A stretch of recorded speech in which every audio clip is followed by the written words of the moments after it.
সহানুভূতি নেই। পরে যাই হোক, আমার হাজবেন্ডের সাথে যখন আমার পরিচয়টা হয়, তো ওরা এসে যোগাযোগ করার পরে কি হলো, আপনি ফিরাই দিলেন?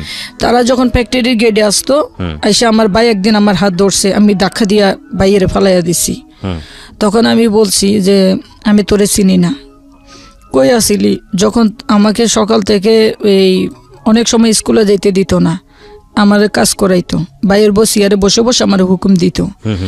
আমি ছোট মানুষ, আমাকে এমনও হয়েছে যে কল চাপতে পারি না, আমি যে চাপ কলটা আমি চাপতে পারি না, কারণ আমার বয়স যে কল শক্ত ছিল।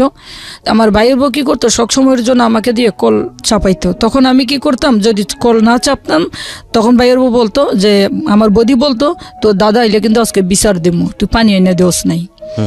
তখন ওই পেট দিয়ে কলেরও ধরে আমি শক্ত করে মানে চাপ দিয়ে আমি কল চাপতাম। এই জন্য আমার পেটে কিন্তু এই নাড়ি বুড়ি সব মানে শক্ত হয়ে গেছিল। এই জন্য আমার বাবা আমাকে চিকিৎসা করাইছে। আর যখন আমার বোনেরা সবাই জানছে, আমার মামার বাড়ির মধ্যে জানছে, ফ্যামিলি থেকেও সবাই আইসা, তখন আমার ভাইয়ের বউ ওর একটা চাপ দিছে যে ও ছোট মানুষ, ওর এত বড় কলসিটা কেন দেও? আমিও বয়ে বয়ে আনতাম, নাইলে মাইর খাবো। তখন আমার ভাইয়ে বড় একটা লাঠি দিয়ে ভাইয়ের বউরে মাইরা মাথা ফাটাইয়া ফেলাইছিল, অনেক বড় মাথা ফাটছিল।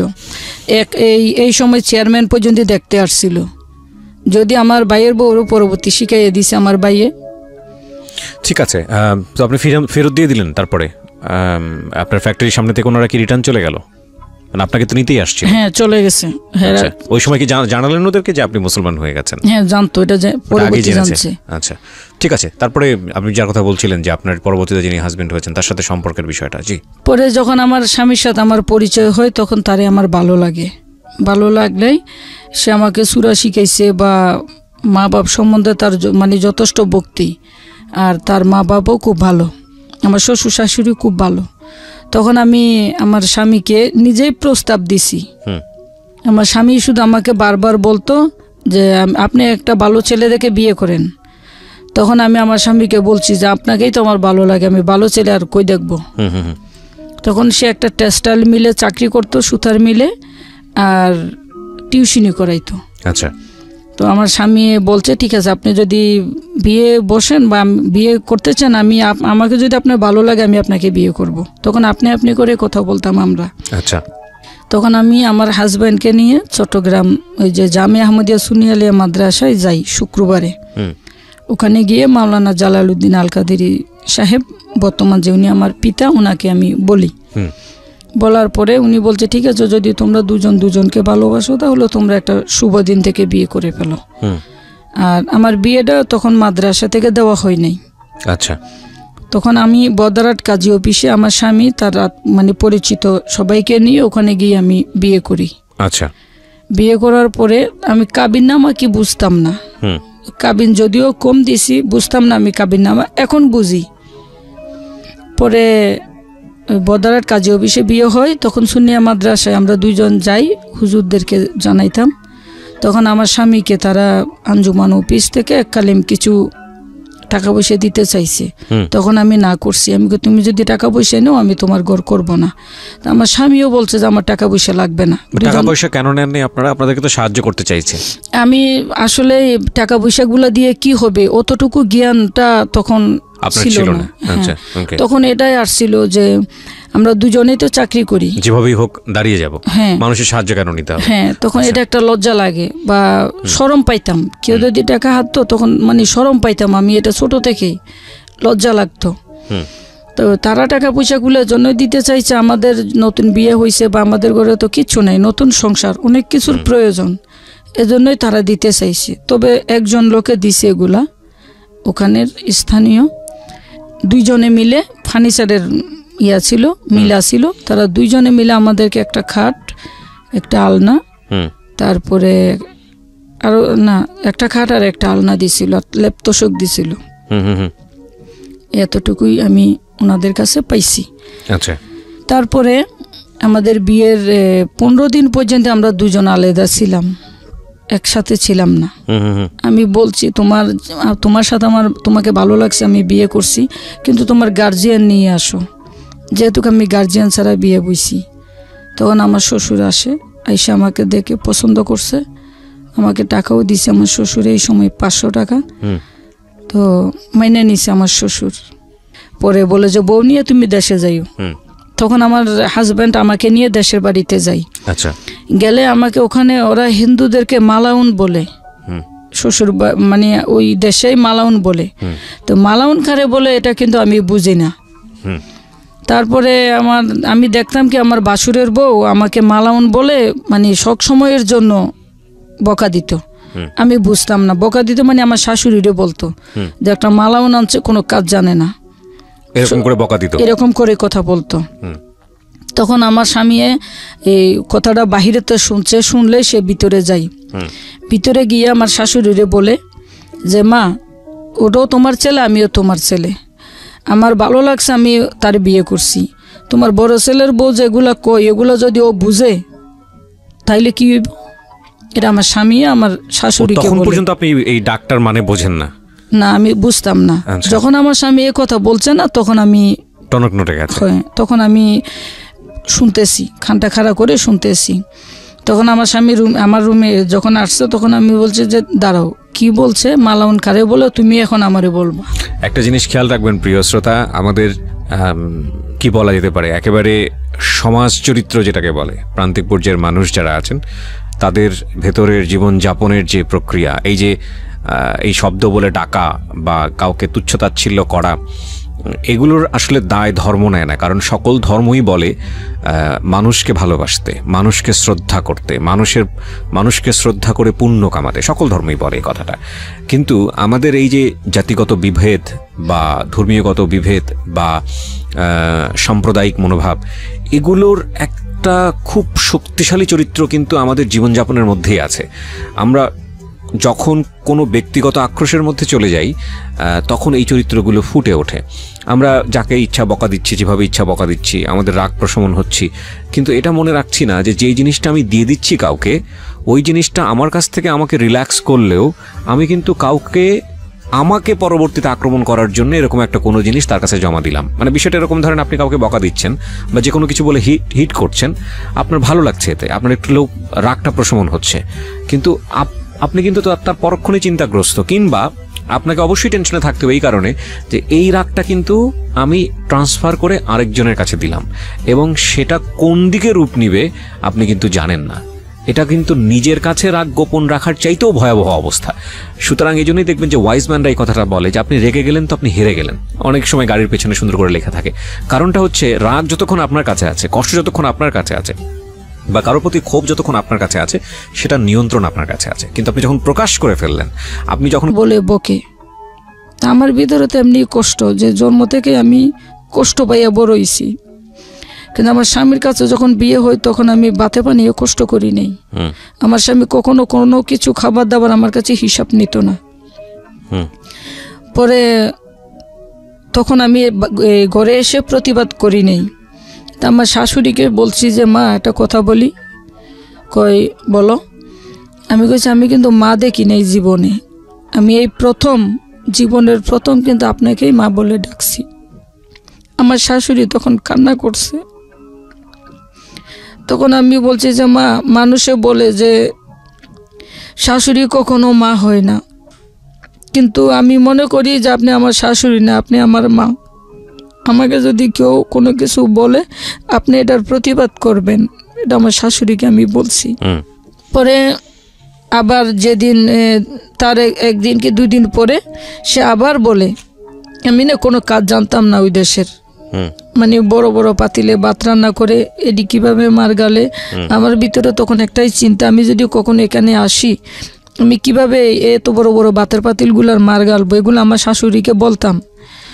পরে তো শাশুড়িকে আরও বলতাম যে মা, কখনো যদি আমি এখানে আসি আপনি আমার কাছে থাকবেন, কারণ আমার অনেক কিছু এই দেশের শিকার আছে।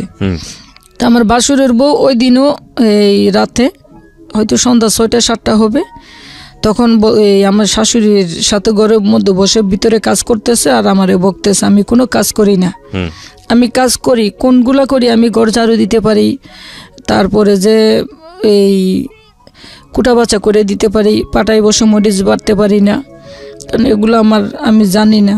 তারপরে ধানের করে এগুলো আমি জানি না, সিদ্ধ করে বা অনেক কিছু বরিশালের আমি জানি না। তখন আমার বাসুরের বউ আমাকে যখন ভিতরে রুমে বসে আমার শাশুড়িকে বলে যে মালাউনের বাচ্চা শুধু পায়ের উপরে পাও তুলে দিয়ে খাই, মানে কথায় কথায় এই ধরনের খোটা। হ্যাঁ, এই ধরনের বলে। তখন এর ভিতরে আমার একটা মেয়েও হয়। আচ্ছা, আমার একটা মেয়েও হয়, উম্মে সাহেরা মেম। আমার অল্প বয়সে বিয়ে হয়, হয়তো 13-14 বছর হবে এই বয়সে আমার বিয়েটা হয়েছে। মেয়েটাও আমি পালতে জানি নেই। পরে যখন আমার বাসুরের বউ ভিতরে বসে বসে বকতেছে, তখন আমি ঘরের ভিতরেতে উত্তর দিছি, আমার তাদের সামনে আসছি। এসে তখন আমি বলছি, আমি লেবু বেশি চিপিস না, বেশি চিপলে পানি তিতায় বাইর হই। তুই এ দেশের মেয়ে, সব কাজ জানোস। এভাবেই বলছি আমি, তুই এ দেশের মেয়ে, সব কাজ জানোস, আমি জানি না, আমারও তো শিখাই নিবি। আর তুই আমাকে কোনো হুকুম দিলে তো আমি না করি না, আমি তো করি। পুষ্কনিতে আমি নামতেও পারি না, খেজুর গাছের গাটলা আমি পারি না নামতে, খেজুর গাছের ঘাটলা, তাহলে আমি ওখানে কি কাজটা করব? তারপরে মুরগি আনলে আমি খেটে দিই, মাছ আনলে আমি খেটে দিই, কারণ এগুলো আমার স্বামী আমাকে শিখাইছে, আমার রান্নাবান্নাও আমার স্বামী আমারে শিখাইছে। বাপের বাড়িতে আমি সব কাজ করছি, কিন্তু এই কাজগুলো করি নাই। আর চট্টগ্রামের কাজ আর বরিশালের কাজ অনেক তফাৎ, অনেক তফাৎ। পরে তখন আমার হাজব্যান্ড, আমার বাসুরের বউর সাথে আমার একটা হাতাহাতি হবে এরকম বাপ হওয়ার পরে তখন আমার স্বামী আসে। আসার পরে আমিও মারতে গেছিলাম আমার বাসুরের বউরে, সেও আমাকে মারতে আসছে। কারণ আমার ভিতরে একটাই দুঃখ আসছে যে আমি আর কত অত্যাচারিত হব, এবার আমি প্রতিবাদ করব। পরে আমার স্বামী আসে, এটা পরিস্থিতি নিয়ন্ত্রণে আসে। তখন আমার স্বামীকে বলি যে আমি চলে যাব, আমি এখানে আর থাকবো না, আমি যখনই আসি আমি আসব, তোমার ভাইয়ের বউ যখন ঢাকা থাকবে তখন আমি আসব, আর আমি যখন আসব তখন জানি হে না আসে। এ কথা আমি আমার স্বামীকে বলছি। এর মাঝখানে আমার শাশুড়ি পড়ে গেছে বিপদে, বড় ছেলের বউ, তার বাপের বাড়ি ওই জায়গায়, আর আমার তো বাপের বাড়ি নেই। আমার বাসুর এসে আমার স্বামীকে মারে, সেজো দেওয়ারও মারে আমার হাজব্যান্ডকে, এখনও আমার স্বামীকে তারা দেখতে পারে না। পরে আমার সেজো দেওয়ার আমাকেও মারছে। তো তখন আমার তখন আমার স্বামী আমার শাশুড়িকে বলে যে মা, তুমি যদি ঠিক থাকতা তাহলে আজকে এই পরিস্থিতিটা হইতো না, বউ মারামারিটা হইতো না। আজকে তুমি বড় বউরে প্রশ্রয় দিছো বিদায় আজকে এই সমস্যাটা হয়েছে। ঠিক আছে মা, তোমার মেজো ছেলে মরে গেছে এটাই মনে রাখবা, আমি চলে গেলাম। এই বলে আমার স্বামী আমাকে, তখন বাড়ির আরও লোকজন এসে তারা এটা মীমাংসা করে দেওয়ার চেষ্টা করছে, কিন্তু আমি মীমাংসায় আসি নাই। আমার একটু কষ্ট লাগছে, অনেক কষ্ট লাগছে ওই সময় আমার, কারণ আমার জায়গায় হয়তো বা অন্য কেউ যদি হয়তো এরকম কষ্টই লাগতো। পরে চলে আসি না, ওই রাত ওখানে থাকি, আমাকে খাইতে বলে আমি খাই না, কারণ আমার তখন কষ্ট লাগছে। আমার শাশুড়ি বড় বউকে এত ভালোবাসে, কেন আমাকে ভালোবাসে না? আর আমি সব সময়ের জন্য আমার ননদ শাশুড়ি তাদেরকে সব কিছুই আমি দিতাম, আমার বাসুরের বউ দিত না, কারণ তার মা ছিল তো তার দিলে আগে মাকে দেওয়া লাগতো, তারপরে আমার শাশুড়িকে দিলে দিত, না দিলে নাই। কিন্তু আমার তো দেওয়ার মতো কেউ ছিল না, যার কারণে আমি আমার শাশুড়ি ননদ তাদেরকে দিতাম, তারাও ননদেরাও আমাকে অনেক ভালো পাই। পরের দিন আমরা চলে আসি, আশেপাশের সবাইকে বলে যার জীবনে আসবো না, তখন আমাকে তারাও বাধা দেনে। আমার বাসুরের বউ ওখানেই বলে যে যা আর আইবিন এখানে। তখন আমার স্বামী বলে বাড়ি কি তোর, ও যাইব না। পরে আমি আমার খুব খুব কষ্ট নিয়ে আমি বাড়িটা থেকে বাইরে হয়েছিলাম, কারণ একটাই চিন্তা ছিল যে বাপের বাড়ি তো নাই, শ্বশুর বাড়িতেও যদি না আসি তাহলে ঈদ বলেন কোরবান বলেন আমরা কই যাব। তখন চলে আসি। তখন আমার শাশুড়িও বলছে আমাকে মুখ খুলে একটা কথা, তুমি এখানে আর আইসো না। এটা আমার শাশুড়ি মুখ পোষকে বলে ফেলছে। তখন আমার আরও কষ্ট লাগে। তখন আমি উঠানের মধ্যে দাঁড়াই আমি একটা কথাই বলছি, চলে যাচ্ছি, বাড়ির বউ আমি, যদি কখনোই আপনার এই বাড়ির উপরে আল্লাহর তরফ থেকে যদি কোনো গজব পড়ে তখন আমি আসব। তা আসমান জমিন যদি সত্য হয়, চন্দ্র সূর্য যদি আল্লাহর সৃষ্টি হয়, 18,000 মাখলুকাত যদি আল্লাহর সৃষ্টি হয়, তা আমি যে কষ্টটা অন্তরের ভিতরে পাইছি আমি আল্লাহর কাছে তার আমি আমি আমি যদিও মাফ করি, আল্লাহ জানি মাফ না করে। এই বলে আমি কাঁদতে কাঁদতে চলে আসি। আমার স্বামী তার আগে বাইরে হয়ে গেছে আমার বাচ্চাটা নিয়ে। পরে আমি এই কথাটা বলে আসি, তখন আমার শাশুড়ি কেঁদে দিচ্ছে। তখন আমরা ঢাকা থাকতাম, গাজীপুর 33 নং ওয়ার্ডে, জাতীয় বিশ্ববিদ্যালয়ের সাথে আমার বাসা, সাইনবোর্ডে লেখা, হাজী আবু সাইদ সুপার মার্কেটের পিছনে আমার বাসা। তখন আমি আমার স্বামীকে নিয়ে আমরা চলে আসি বরিশাল হোটেলে, আমরা ভাত খাই, আমরা লঞ্চে করে ঢাকা আসি। আসার পরে 1.5 মাস পরে রমজান, আমরা জানি কি জন্য গেছিলাম বাড়িতে। 1.5 মাস পরে রমজান, তখন 7 রমজানেই কোনো বাতাস নাই, তুফান নাই, কোনো কিছু নাই। বাড়ির পিছনের একটা গাছ ভাঙা ঘরের উপরে পড়লেই আমার শাশুড়ি আমার স্বামীর কাছে রাতের 4টা বাজে ফোন দেয়, 3টা বাজে ফোন দেয়, সেহেরি খাইতে যখন উঠে না তখন ফোন দিছে যে এই ঘটনা। তখন আমি আমার শাশুড়ির স্বামীর ফোনটা নিয়ে আমার শাশুড়িকে বলছি যে মা, এখন কি আমি আসতে পারবো? ঘর তো এটা ভাঙছে, আমারও তো প্রতিজ্ঞা ছিল এটা, যে এই ঘরেও আমাকে কষ্ট দিছে, তো এখন কি আমি বাড়িতে আসতে পারবো? তুমি আইসো, তোমারও তো আমি রাগ করে বলছি। তখন আমি ঈদে বাড়িতে গেছিলাম। এরপর থেকেই বাড়িতে আমাদের যাওয়া হয় না বললেই চলে। আমার শ্বশুরে আমার হাজব্যান্ডকে একটা জায়গা দিছে, বাড়ি করতো 5 কাঠা। সেই জায়গাটার উপরে হামলা করে আমার বাসুর আর আমার সেজ দেবর, তারা দুজন আমাদেরকে বাড়ি করতে দিবে না। আর আমার স্বামীকে যেন আমার বাসুর মারতেও গেছিল। আমার স্বামীটা 5 ওয়াক্ত নামাজ পড়ে, একটু সরল প্রকৃতির লোক, সবাইকে অতি সহজেই বিশ্বাস করে। যখন আমার স্বামীকে এরা মারতে গেছে তখন আমি ছিলাম ঢাকা। তখন আমার বাসুরকে আমি ফোন দিছি, ফোন দিয়ে আমি বলছি আমি জন্ম থেকেই কিন্তু জ্বলতেছি, এখন আর আমি জ্বলবো না। এখন আমিও প্রতিবাদ করতে জানি, প্রতিবাদ আমিও করব। আমার স্বামী সরল সহজ, আর বুকে একটু সমস্যা আছে, ব্যথা। আপনি আমার স্বামীর গায়ে হাত দিয়ে দেখেন তো, আমি তো আমার বাইরে আমি মারবো, আরে তোমার বাইরে তুমি মারবা, সে তো এখন আমার স্বামী। তো তুমি আমার স্বামীকে নরম পাইয়া ভাইয়ের দাবি নিয়ে তুমি মারবা, সে যখন বছরের পর বছর বিছনায় পড়ে থাকবো তখন আমার সংসারটাকে দেখবে। তখন আমার বাসুরে বলতেছে যে বাইয়ে ঝগড়া হলে এখানে বউ তুমি আসবা না।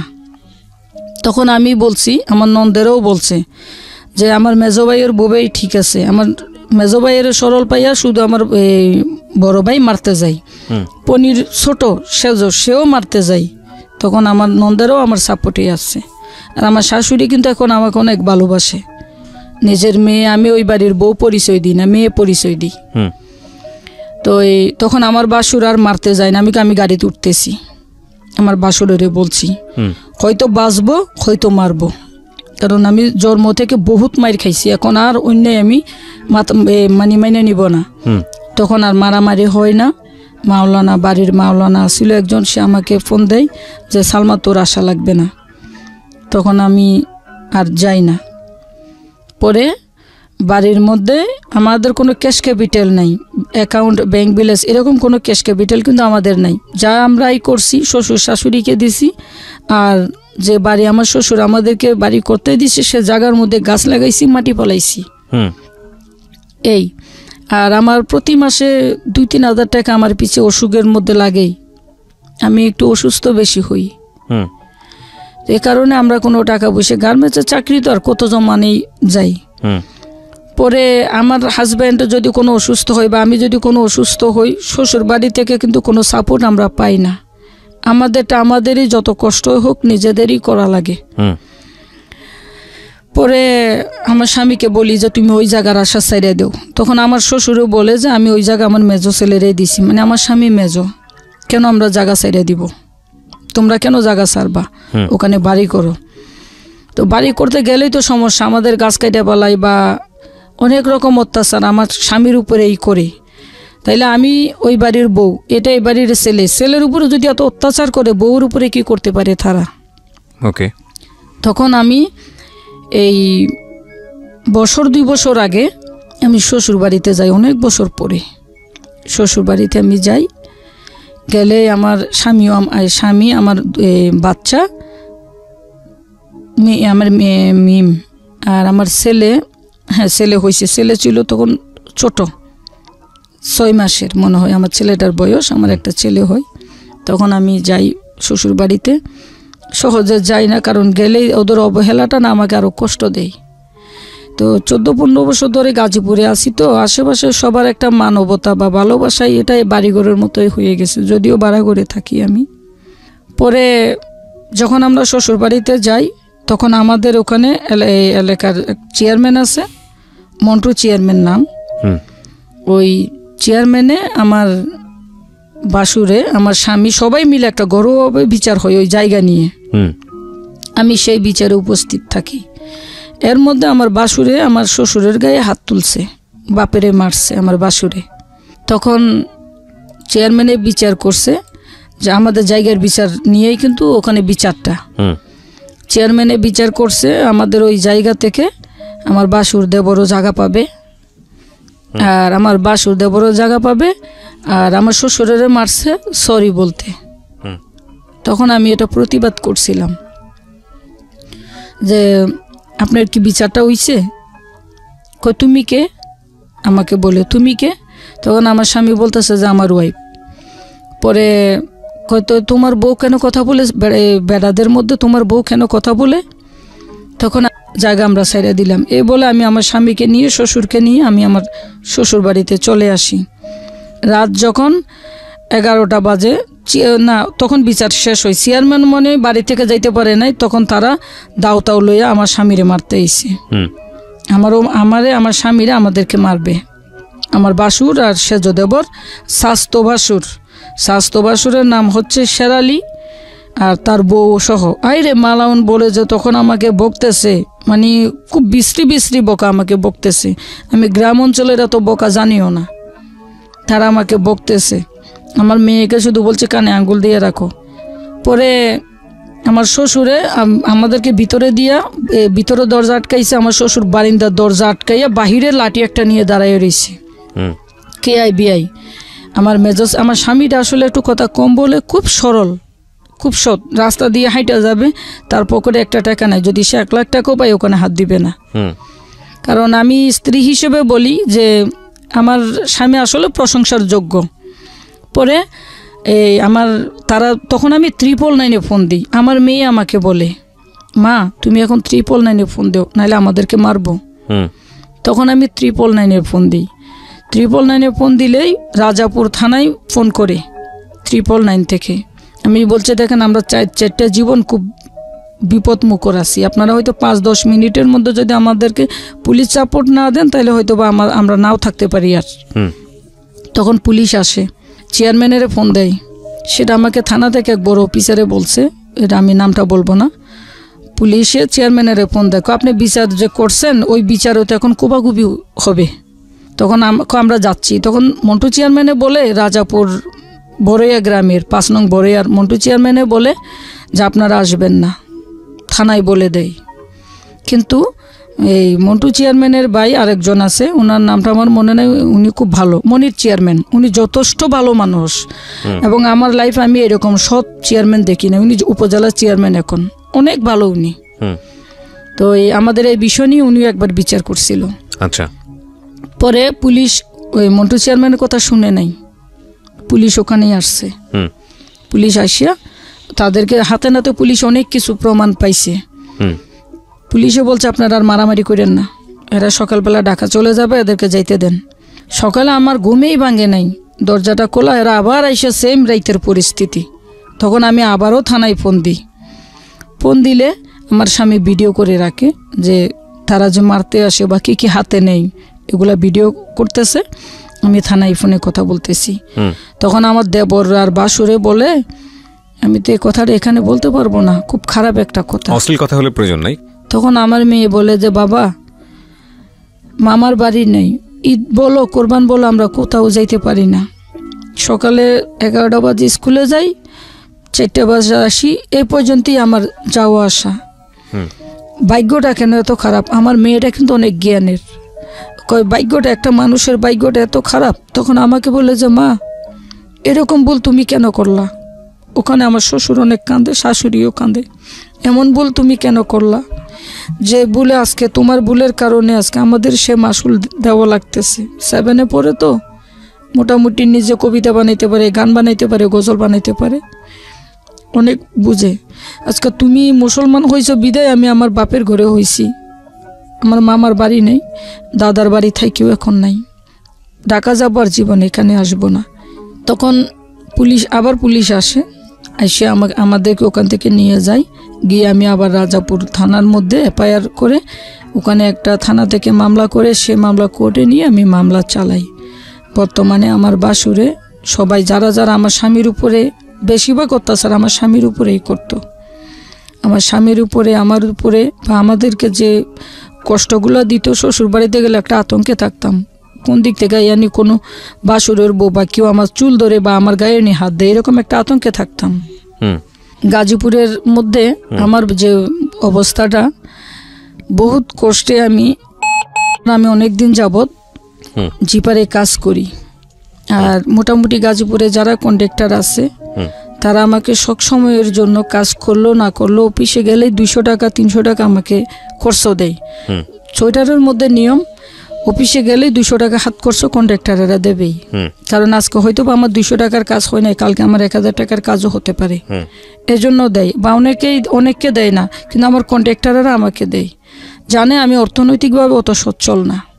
পরে যখন আমি টিনশেড ফ্যাক্টরি ছিল গাজীপুর 33 নং ওয়ার্ড পোলাগাছা রোড, আমি গাজীপুর 33 নং ওয়ার্ডের ভোটার। তখন এই টুইটার আমি মেলা দিন যাবৎ কাজ করি, তখন ওটা টিনশেড ছিল। আমার এমডির নাম হচ্ছে, তখন কোনো চেয়ারম্যান ছিল না, উনি যেমনে বলতো সকাল 8টা থেকে রাত 12টা 3টা এমনি আমরা ডিউটি করতাম। আমি আরও কিছু লোকজন নিয়ে নিজেই সুইংয়ে কাজ করতাম।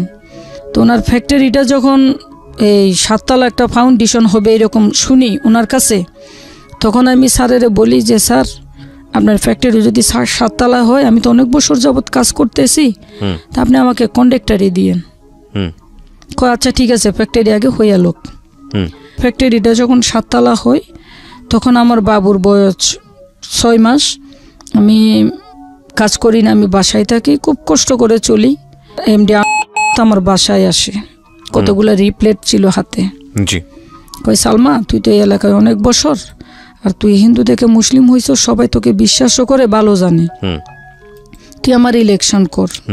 তখন আমি বলছি যে স্যার ইলেকশন তো এখন অনেক দেরি, মেলা দেরি, আপনি এখন আমাকে কাজ যদি দেওয়া সম্ভব হয় তাহলে আপনি আমাকে কাজ দেন। এর ভিতরেই উনি আমাকে ফোন দিছে 7-10 দিন পর, কতি ফ্যাক্টরিতে আই। আমি ফ্যাক্টরিতে গেছি, আমি যখনই ফ্যাক্টরিতে যাই ওদিন আমার মেয়ের স্কুল বন্ধ দেওয়া লাগে বাচ্চাটা রাখার জন্য। তখন আমি অফিসে যাই, গিয়ে কয় এই যে 65,000 নেকটেপ, এটা দেখ স্টাইলগুলো খুব বড় বড়, আমি তোর এখন কাজ দিব। তখন আমি ওনারা বলি স্যার আমি কিন্তু অর্থনৈতিকভাবে অনেক অসহায়, আপনি যদি আমাকে টাকা পয়সা ঠিকঠাক মতো দেন তাহলে আমি কন্ট্রাক্টরি নিব, আর মেশিন কিন্তু আপনি দিবেন। তো প্রথমে উনি মেশিন দিয়ে আমাকে কন্ট্রাক্টরি দেয় ওখানে।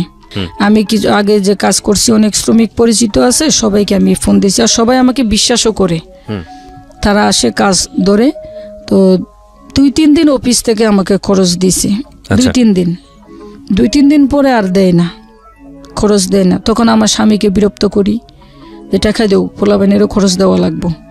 1 সপ্তাহ এভাবে চলার পরে ফ্যাক্টরির মালিক আমাকে বলে তোর মেশিন নিয়ে আই। আমি মেশিন কই পাবো? তখন আমি বোট বাজার যাই, বোট বাজার গিয়ে কয় যদি কালকে মেশিন না আনোস তাহলে কিন্তু কাজ করতে দিব না। তখনই তো আমার ফ্যাক্টরিতে প্রায় মেলা টাকার কাজ হয়ে গেছে, কারণ 8 জন লোক কাজ করছে, একজন লোক নাইলে তো প্রায় দৈনিক 1000 টাকার মতো কাজ করছে, 8 জন লোকে কাজ করছে। পরে আমি আমার স্বামীকে বিরক্ত করি যে মেশিন নিতে বলে, আমি কিভাবে মেশিন নিব, কোত্থেকে মেশিন নিব, কাজও তো ধরে ফেলছি, সামনেও যেতে যাওয়া যাবে না, এখন পিছনেও যাওয়া যাবে না, কাজ করানি লাগবো। তখন আমার স্বামী তার কিছু ব্যক্তিগতভাবে আমাকে 10,000 টাকা মতো দেয়, আমি সেই টাকাগুলো দিয়ে আরও কয়দিন শ্রমিক চালাই, মালিককে মানে ইয়া করে বুঝাইয়া আমি মেশিনে এই সমস্যা বা স্যার 2 দিন পরে যাইতে বলছে, এভাবে বলে আমি আরও সাপ্তাহিক ওভার করি। তখন আমি বোট বাজার মেশিন মার্কেটে যাই, যেহেতু আমি আগে কাজ করছি, মেশিন মার্কেট আমার পরিচিত আছে, আমি মেশিন মার্কেটে যাই, গিয়ে আমি অনেক দোকানে কথা বলছি, আমাকে কেউ মেশিন দেয় না।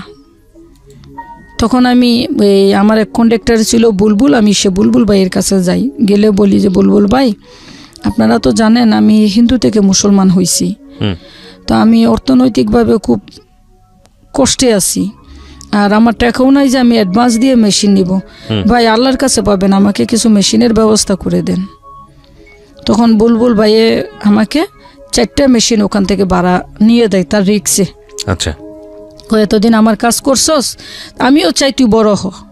পরে 4টা মেশিন দেয় বুলবুল ভাইয়ের রিক্সে আমাকে, আমি 4টা মেশিন গেট পাস সহ আমি নিয়ে যাই। ওখানে একটা মেশিন প্রবলেম ছিল, ওটা 1 সপ্তাহ পরে আমি ওই মেশিনটা বাইর করে দিই। 55,000 টাকা আমি SS সোসাইটি থেকে কিস্তি নিয়ে আমি আরও একটা মেশিন নিজে কিনি, জ্যাক সার্ভো IT গেট জ্যাক শোরুম থেকে।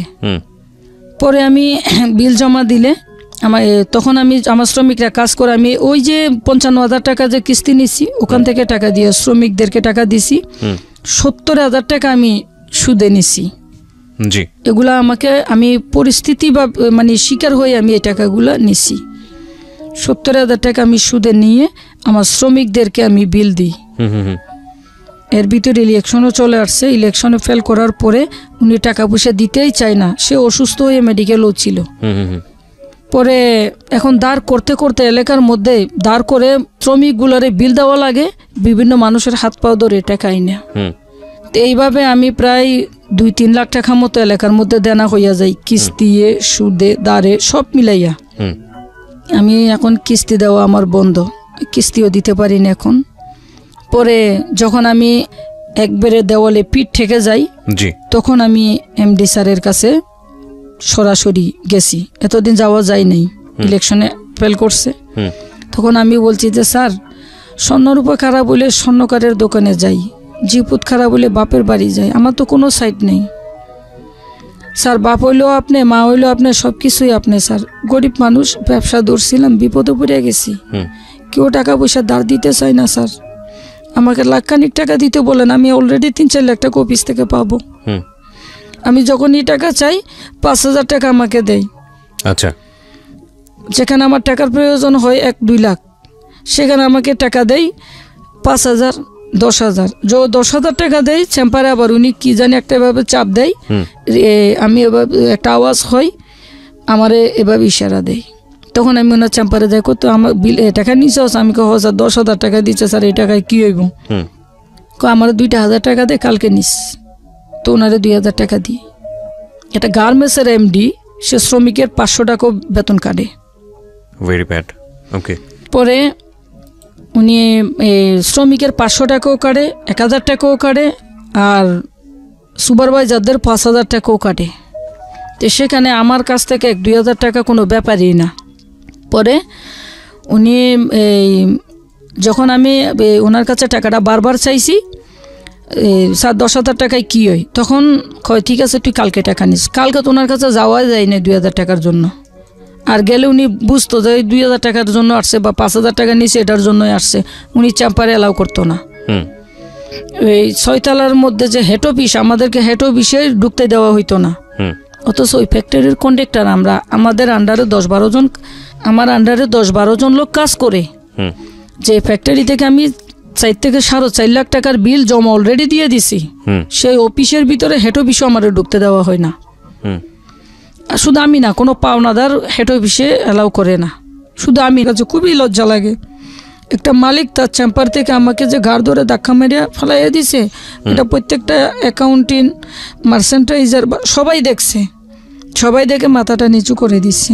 তা আমিও খুব লজ্জা পাইছি একটাই কারণে, যখন আমি পড়ে যাই তখন বুকের সাথে চাপ খাইয়া আমার বাচ্চা যে দুধ খাই ওখানে কিন্তু পড়ে, ছাপ লেগে পড়ে। তখন আমার কাছে আসলে একজন নারীর কাছে এটাই জীবনের সবচেয়ে বড় কষ্ট, বুঝছেন।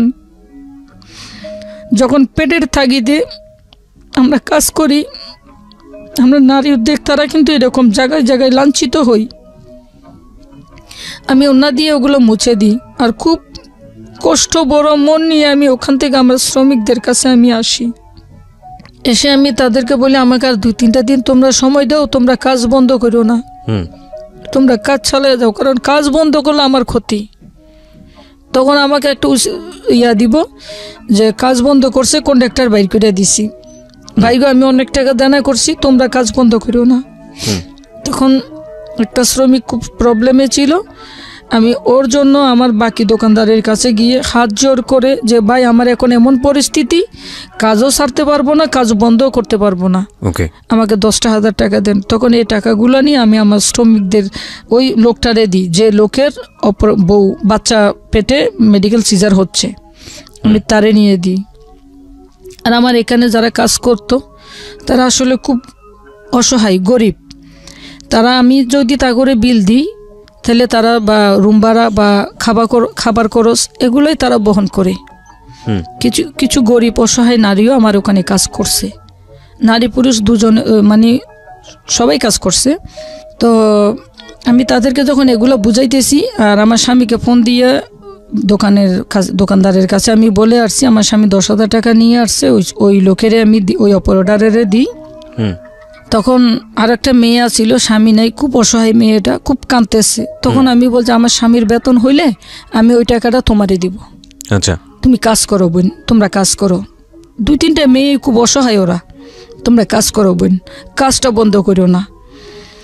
এর ভিতরে এমডি ফ্লোরে আসে, এরকম ফ্লোরে এসে যে অশ্লীল ব্যবহারগুলো করছে আমাকে, আমার শ্রমিকদের সামনে, একটা মালিকের ব্যবহার যে এত খারাপ হইতে পারে এটা আমার জানা ছিল না। তখন আমি মাথাটা নিচের দিকে দিয়ে কান্না করতেছি, কারণ উনি একটু আগে আমার গায়ে হাত দিল, আবার এখন এসে উনি আমাকে অপমান করতেছে।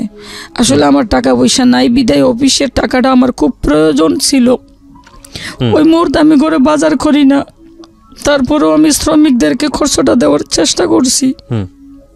কই তুই কালকে থেকে অফিসে ঢুকবি না, আমি সিকিউরিটিরে বলে দিব তোর কোনো ওয়ার্কার আমার ফ্যাক্টরিতে ঢুকবে না। আমি যে কদিন কাজ করাইছি ওখানে, আমি আমার প্রত্যেকটা শ্রমিক, মানে 2 জনের খুব সিনিয়র অপারেটর আমি ওখানে বসাইছি। পরের দিন আমি মনে করছি কি স্যারে রাগ করে কথাটা বলছে। পরের দিন গেটে আসি, আমার শ্রমিকগুলা সহ দেখি সিকিউরিটির হাত সত্যই ঢুকতে দেয় না। এখন আমার মেশিন অফিসের মধ্যে, তারপরে মেশিন মার্কেট থেকেও আমাকে এর আগে টাকার জন্য চাপ দিছে, মেশিনও আটকাইয়ে দিছে, ঈদের আছে আর 10 থেকে 15 দিন। এই সময় কি কোনো মানুষ, কোনো মুসলমান এরকম করতে পারে বলেন?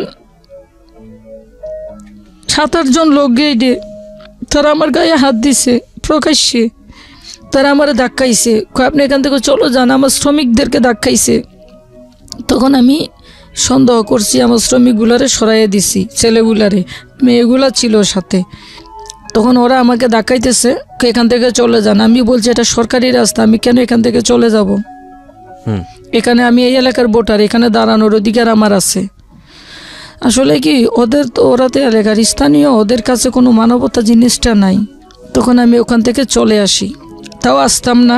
পাশের চার দোকানে আমি বসে আমার যারা যে শ্রমিকগুলো আসছে তাদের নামগুলো আমি লিখতেছি। এর ভিতরে আসছে, ওই যে এমডির একজন লোক আসছে, সে কয় আপনি এখানে কেন? আমি কই ভাই আমি ওদের নামটা লিখে চলে যাইতেছি, তুমি স্যারেরে যাই কিছু বললো না। এই ছেলে যে স্যারেরে বলছে যে স্যার সালমা তো দোকানে বসে আপনার জন্য সমালোচনা করতেছে। আমি কিন্তু ওখানে বসে আমার যে শ্রমিকগুলা যে আগের দিন কাজ করছে তাদের যে খরচটা দিছি ওটা আমি লেখি নেই, ওটা আমি ওই দোকানে বসে বসে আমি লিখতেছি, কারণ এটা হয়তো এই সুযোগটা আর পাবো না, এই শ্রমিকগুলার হয়তো আমি আর নাও পাইতে পারি। তখন আমি এটা লিখতেছি, এর ভিতরে এমডি আইসে লাঠি লইয়া, মোটা একটা লাঠি লইয়া এমডি স্যার আইসে, দোকানদারের যে মারাটা মারছে। 3 দিন অসুস্থ ছিল দোকানদার, কিন্তু আমি খাইছি 2টা বাড়ি ওই সময় পিঠে।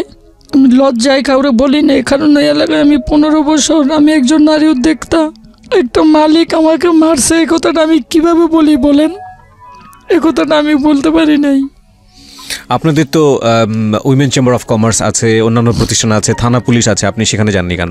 ওই সময় সে পরিস্থিতিটা ছিল না, কারণ আমি ফ্যাক্টরির মধ্যে ওই সময় প্রায় 6 এর উপরে টাকা পাওনা হইয়া যায়, কিভাবে আমি এখন থানায় যাই? 6 লাখের উপরে? হ্যাঁ। তো আপনাকে তো থানায় যেতে হবে তাহলে? না, আমার তো আজকে বাইর করছে, আজকে ঢুকতে দেয়নি।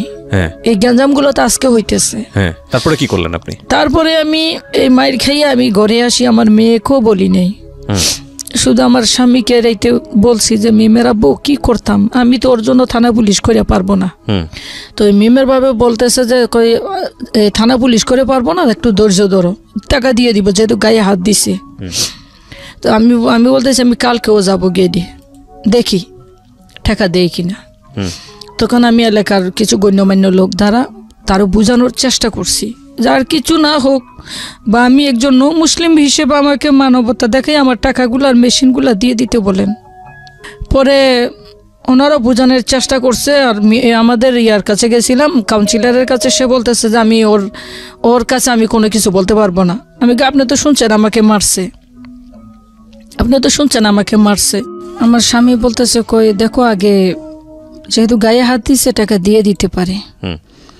পরবর্তী উনি আমাকে আমি পরে যখন স্থানীয় লোকজন দ্বারা আমি কথা বলছি, কাউন্সিলরের কাছে গেছি, পরে ওনার কানে গেছে যে আমি বিভিন্ন লোক দিয়ে তাকে রিকোয়েস্ট করাইছি, ফ্যাক্টরি চেয়ারম্যানের কাছেও ফোন দেওয়াইছি, অনুরোধ করছি সবার কাছে জানি আমার টাকাটা আমাকে দিয়ে দেয়, মেশিনগুলো দিয়ে দেয়।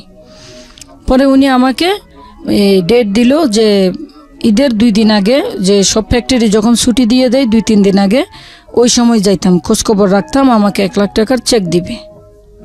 আমি শিওর যে আমাকে যেহেতু চেয়ারম্যানে বলছে আমাকে চেক দিবে। তখন আমি আমার স্বামীকে বলছি থাক ভাই, মায়ের যে 2টা খাইছি কেউ কিন্তু দেখে নাই, দোকানের ভিতরে দিছে আমাকে 2টা বাড়ি, কেউ দেখে নাই। তো 1 লাখ টাকার চেক দিব, তোমারও তো বেতন হবে, আমি মোটামুটি দিতে পারবো, পরবর্তী মাসে আস্তে আস্তে দিলে হয়তো আমি শ্রমিকগুলারে ক্লিয়ার করতে পারবো, দেনাগুলো দিব। কি করব, ভুল করে কন্ডাক্টারে নিছি।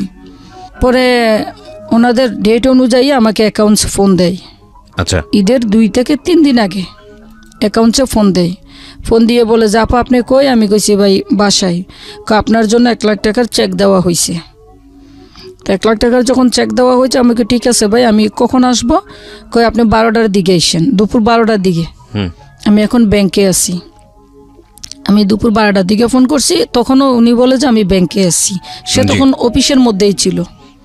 পরে 2টা বাজে উনি আমাকে ডাকছে, আমি গেছি, গেলে কথা বলতে পারি না, এরকম করতে করতে 5টা বাজে, তখনও আমি ফোন দিই, ব্যস্ত আছি। তবে অ্যাকাউন্টিং যদি আমাকে বলতো যে আজকে আপনার জন্য ভয়ঙ্কর পাত অফিসের মধ্যে, আপনাকে যতই লোকে ডাকুক, যেই ডাকুক আপনি আসবেন না, তাইলে কিন্তু আমি যাইতাম না।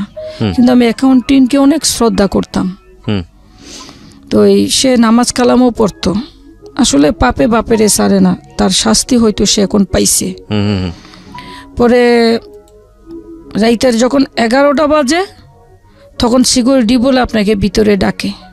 তখন আমার যেই নাম্বারে আপনাদের সাথে কথা হয়েছে নাম্বারও ছিল, গ্রামীণ নাম্বারও ছিল, যে একটা ভিডিও ভাইরাল হয়েছে আমার, সে ভিডিওতে আমার ওই গ্রামীণ নাম্বার ছিল, সবই ছিল। কি ভিডিও ভাইরাল হয়েছে আপনার? ভিডিওতে কি একটা ভিডিও আমি সুসাইড করব বলে একটা ভিডিও দিছি ফেসবুকে। আচ্ছা, সেই ভিডিওর মধ্যে আমি ওনাদের নাম ঠিকানা সহ উল্লেখ করছি। তো তখন আমি ওই সিমটা আমার সাথে ছিল। 11টা বাজে আমি ভিতরে যাই, যখন আমি রুমে ঢুকি তখন আমি দেখি 7-8 জন অচেনা লোক, এর মধ্যে আমি 2-3 জনকে চিনি। আর আমার গলায় কিন্তু একটা চেন ছিল, কানে 1 জোড়া কানের দুল ছিল। এগুলো আমি যখন বাপের বাড়ি থেকে আসি না, তখন আমার বাইয়ের বউয়ের ছিল, আমি নিয়ে আসছিলাম বাপের বাড়ি থেকে। তো এগুলা ছিল। ফ্যাক্টরিতে ঢোকার আগে আমি ওই ফ্যাক্টরির একজন মণি ম্যাডাম নামে ম্যাডামকে বলি যে ম্যাডাম আপনি আমার এই চেনের কানের দুলটি রাখেন তো, চালু যদি আবার থাপড় তোপড় মারে, কই কিচ্ছু হবে না, আপনি নেন, আপনি গায়ে হাত দিবে কেন, আপনি নেন। তখন আমি গেছি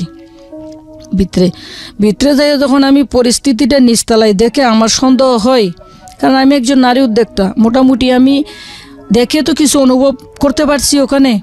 তখন আমি দৌড় দিয়ে বাইরে বলেছি, আমাকে শালম নামে একজনে ধাক্কা মেরে ভিতরে দেয়। তখন আমার এই মালিকে উঠে এসে, আমার এইভাবে মাথায় কাপড় দেওয়া ছিল, আমার মাথার এই জায়গায় একটা থাপড় মারছে, চোখে পড়ছে প্রথম থাপড়টা, আগুন বাইরেছে আমার চোখ দিয়া, আর একটা থাপড় গালে পড়ছে, ওটা গালে পড়ে নাই মাথায় পড়ছে, এটা হে ব্যথা পাইছে। হে ব্যথা পাবো দেয় আমার গায়ের ওড়নাটা লয়ে ঢিলে দিয়ে নিচে ফালাইয়া দিছে, ওড়না ছাড়া ছিলাম আমি ওখানে। পরে ওই দেয় একটা ধাক্কা বা ওই দেয় একটা ধাক্কা দেয় না কি দেয় এটা তো আপনারা বুঝেন, যেহেতু আমার এই লাইফটা অনেকেই দেখবে। সেদিন আমার মনে হয়েছে যে না, মুসলিমরা আসলে অসহায় হয়। আজকে পরিস্থিতি আমি বুঝি।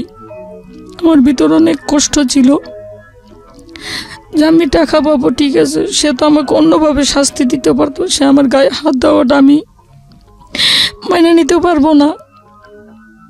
পরে আমি ওনার পাও ধরি, প্রায় 11টা বাজে দুকি, আমি 11:15 বাজে ওখান থেকে বাইর হই। আমি খুব ক্লান্ত হই, আমার চুলগুলো এলোমেলো হয়, দর্শিত হই নাই, কিন্তু আমি ভয়ঙ্করভাবে নির্যাতিত হয়েছি ওই চেম্বারের মধ্যে। আপনি তখন পর্যন্ত পুলিশের কাছে যাননি, কোনো মামলা করেননি? না, ওনারা তো আমাকে বলছে টাকা দিয়ে দিবে, এজন্য যাই নাই।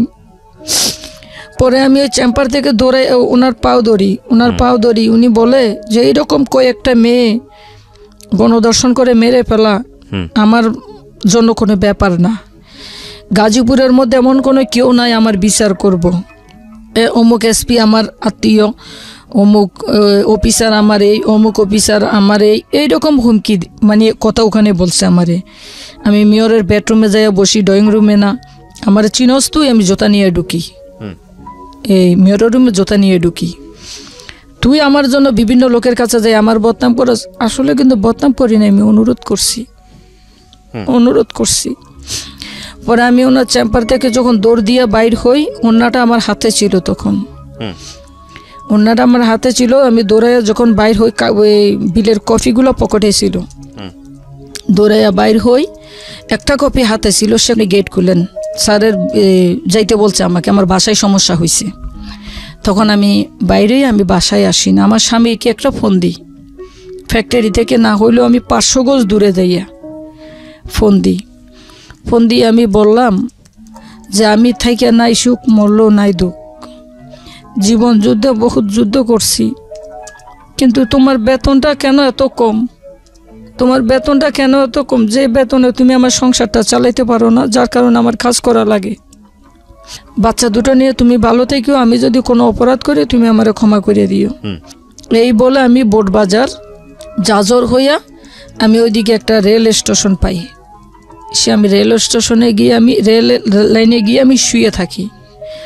তখন আমার একটাই শুধু, ওখানে আমি একটা কাগজে লিখছিলাম, পকেটে যে বিল, একটা বিলের উপরে লিখছিলাম যে আমার মৃত্যুর জন্য কেউ দায়ী না, আমার কপালের দোষ। এভাবে একটা কাগজ আমি হাতে নিয়ে, আর আমার বাচ্চাটার কথা আমার মনে আছে, ওই সময় আমার স্বামীকে কল দিছি। ট্রেনের আওয়াজ শুনে ওইও অস্থির হয়ে গেছে, বাচ্চাটা খুব কাঁদতেছে, তুমি ঘরে চলে আসো। কিন্তু আমার কাছে একটা আঘাত পাইছি, উনি মুসলমান হয়ে উনি কিভাবে আমার এভাবে মারে। পরে ওখানে কতটি লোক চার দোকান থেকে দৌড়াই এসে আমার ট্রেনে নিয়ে আসে।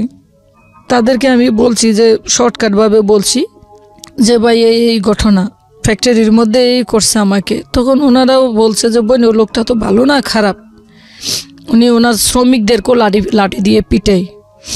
তা আপনি ইয়া করেন, থানায় গিয়েও কি লাভ, আপনি গণভবনে যান। তারা ওখান থেকে আমাকে পুলিশ, ওই যে ট্রেনের রাস্তায় কতটি পুলিশ থাকে না, পুলিশের হাতে দিয়ে দিছে। পরের দিন ভোরে আমি চট্টগ্রামেতে যে ট্রেন আসে, লোকাল ট্রেন, ওই ট্রেনে করে আমি কমলাপুর যাই। ওখান থেকে টাকা ছিল না, হাইটে হাইটে আমি এই গণভবনে যাই। মানুষের থেকে জিজ্ঞেস করে পাও ব্যথা হয়ে গেছিল আমার। গণভবনে যাই, ওখানে সাক্ষাৎ করতে পারি নাই। বহুত চেষ্টা করছি আমি, আর পুলিশেরও ধরে, মানে গেটে যে লোক থাকে ওনাদেরকে ধরে বহুত চেষ্টা করছি, আমি ব্যর্থ হই যে আমি মাননীয় প্রধানমন্ত্রীর সাথে দেখা করব। হয়তোবা উনি যদি একটা ফোন দেয় বা উনি কোনো একটা কিছু করে, হয়তোবা আমি আমার সব কিছু ফেরত পাবো। আমি চলে আসি, বাসায় আসার পরে তখন আমি চিন্তা করি আমি কি করব, কারণ কখনো তো এরকম পরিস্থিতিতে পড়ি নাই। তখন আমি জয়দেবপুর থানা ছিল, আমি জয়দেবপুর থানায় যাই। ওখানে থানায় তখন ওই যে মেট্রোপলিটন হচ্ছে, তখন ওনারা খুব ব্যস্ত ছিল। তারপরও আমি থানায় যাই, কিন্তু থানা পর্যন্ত ঢুকতে পারি না। জয়দেবপুরের ওখানে একটা মসজিদ আছে থানায় ঢোকার আগে, সে মসজিদ গেটে আমাকে 4-5 জন পোলাপাইনে আটকাইয়া রাখছে মেন রোডে। আমার বাবুটা কোলে ছিল। তা আমার একটা প্রশ্ন, যে আমার একটা বাচ্চা কোলে 5-6টা ছেলে রাস্তার মধ্যে আমার সাথে খারাপ ব্যবহার করতেছে, কেউ কি দূর থেকে একটু ভিডিও করতে পারলো না? বা তারা কি কেউ একজন সাহসী লোক এসে একটু প্রতিবাদ করতে পারলো না, যে তারা যে আমাকে হুমকি দিতেছে, বড় বড় করে এই হুমকিগুলো দিতেছে। আমার কষ্ট। এটা ফেসবুকে তো অনেক কিছু গোপনে মানুষ ভিডিও করে দিয়ে দেয়, তো তারা এটা কি কারো কাছে হইলো না? তখন আমি 2-3 বার গিয়ে আমি যাইতে পারি না। তখন বাসায় আমি চিন্তা করি আমি গৃহবন্দী, যে আমি নাইলে কখন কোথায় যাই না যাই তারা কিভাবে জানে, মালিক কিভাবে জানে। তাহলে আমার উপরে নজরবন্দি রাখছে, লোক লাগাইয়া দিছে। আমার স্বামীকে তখন বাসায় আসা বন্ধ করে দিই আমি। সে যেখানে ডিউটি করে ওখানে তার বন্ধু থাকে মেসে, ওই মেসেই সে আমি কাপড় চোপড় পৌঁছাইয়া দিছি। সে ওখানে 2 মাস থাকে। আমি ঠিকানাটা শুধু বলতে পারতেছি না। সে ওখানে 2 মাস থাকে। থাকার পরেই আর এদিকে বাসায় আসে না। এর ভিতরে আমি এই গাজীপুর শামসুন নাহার ম্যাম আছে না, এসপি, ওনাকে ফোন করে আমি আমার সব কিছু জানাই, যে ম্যাডাম আমাকে চেম্বারের মধ্যে এই এই এই এই সব কিছুই, বা উনি মহিলা তো ওনাকে ভাঙিয়ে আমি সব কিছু বলছি এসপিকে, এবং অনেক কাঁদছিও। তারপরে যে ওনাকে আরও বলছি যে আমি আমার এই মেয়ে 13 বছর বয়স চলে, সে আমার পিছে পিছে গেছিল ফ্যাক্টরির গেটে। ও যেদিন লাঠি দিয়ে মারে, ম্যাডামেরে বলতেছি যে ম্যাডাম আমার মেয়ের পর্যন্ত সার দেয় নেই এই পোলাপাইনগুলা। আমার মেয়ের কোলেতে বাচ্চা পড়ে যায়, মেয়েরে এই ছেলেটার পায়ে ভুলবশত পড়ুক, যেভাবেই পড়ুক, কিন্তু পাড়া দিছে। সাংবাদিকে সেই পিকচার পর্যন্ত নিচ্ছে আমার বাচ্চাটার। আমার মেয়ের আমি না করছিলাম, সে যে কোন সময় আমার পিছনে গেছে আমি কিন্তু খেয়াল করি নাই। তা আমার মেয়ে বলছে মা আমার একটা থাবর দিছে। কে দিছে? ওই সময় কি এতগুলো মানুষের ভিতরে এত কিছু জানা যায়? তা আমার ছেলেটার পায়ে যখন দাগটা দিয়েছি তখন আমি সাংবাদিকদের কাছে কান্না করে হাত জোর করছি। ওই বোট বাজারের তারা পিকচার নিয়েছে আমার ছেলের পাউডার, এবং তারাও খুব আফসোস করছে, শিশু বাচ্চা এভাবে পাড়া দেয় কেমনে। তখন আমি শামসুন নাহার ম্যামে বলে যে দেখেন এটা তো আমার এরিয়া না, মেট্রোপলিটন পুলিশ হেডকোয়ার্টারের বা এটা মেট্রোপলিটনের আন্ডারে চলে গেছে। তখন আমি এই মেট্রোপলিটন গাছা থানায় যাই। গাছাই থানা দিয়ে 3 বার এফআইআর করার চেষ্টা করি, কিন্তু তেমন গুরুত্বপূর্ণ না আমি তাদের কাছে, বা আমার কাগজগুলা তারা নেয় ঠিক আছে, কিন্তু কোনো তদন্ত হয় না। তো এই পরবর্তী আমি অফিসার ইনচার্জ ওনার কাছে যাই, ওনাকে গিয়ে আমি কান্না করে হাত জোর করি। তখন উনি একজন অফিসার দেয়, সে অফিসার তদন্তে যায়। মালিকে বলে 1 সপ্তাহ সময় নিছে। 1 সপ্তাহ সময় নিছে, যে মেয়েটাকে আমি টাকা পয়সা দিয়ে দিছি, মেয়েটা ভালো না, মেয়েটা খারাপ, সে আমার নামে মিথ্যা বদনাম রটাইতেছে, এরকম কথা বলে। তো এই অফিসারে বলছে ঠিক আছে মেয়েটা তো আপনি টাকা পাবেন, কাগজ দেখাইছে, তা আপনি যে টাকা পয়সাগুলো দিয়ে দিচ্ছেন সে প্রমাণটা দেখান। তখন অফিসার ওই মালিকের সামনে আমাকে ফোন দিছে। তখন আমি বলছি স্যার আমার একটা বিলের কাগজ আর আমার একটা রেজিস্টার খাতা আমার ম্যানেজারকে এই বিল করার জন্য পাঠাইছি, সে আমার ম্যানেজারকে 4 ঘন্টা বাইন্ধা রাখছে, এবং এই রেজিস্টার খাতায় আর বিলের কাগজটা সে রেখে দিছে। আপনি একটু জিজ্ঞেস করেন, আমার খাতাটা দিয়ে দিতে বলেন। কই না, এটা মিথ্যা কথা। তখন আমি থানায় গিয়ে বলি স্যার আপনি অফিসার চেঞ্জ করে দেন। তখন একজন অফিসার দিছে, সে অফিসারটার নাম হচ্ছে হাফিজ। উনি মোটামুটি ভালো কাজ করছে। হাফিজ স্যারে আর সৌদি আরবের এক জনগণের নাসির ভাইয়ের মানে মাধ্যমে আমি ওনার ফ্যাক্টরিতে পুলিশ নিয়ে 2 জন মিডিয়ার লোক নিয়ে আমি আমার মেশিনগুলো উদ্ধার করি। পরবর্তী এই মেশিনগুলো উদ্ধার করার পরে টাকাগুলো আর উদ্ধার করতে পারি না। তখন আমি আমার ফেসবুক থেকে অনলাইনের সহযোগিতা নিই। অনলাইনের সহযোগিতা নিয়ে আমি এমন একটা মানসিক চাপে পড়ে গেছি, যেমন কিস্তির, তারপরে যে আমার এই যে সুদের টাকা, আর বাকি দোকানে আমার মেলা টাকা বাকি দেয় না, বিভিন্ন রকম মানসিক। আমার স্বামী যে বেতনটা পাই ওখান থেকে আমি 7,000 টাকা সুদ দিয়ে 3,000 টাকা রুম ভাড়া দিয়ে আমার টাকা থাকে না। তা আমি এমন একটা মানসিক যন্ত্রণার মধ্যে পড়ে যাই যেটা বলার মতো না।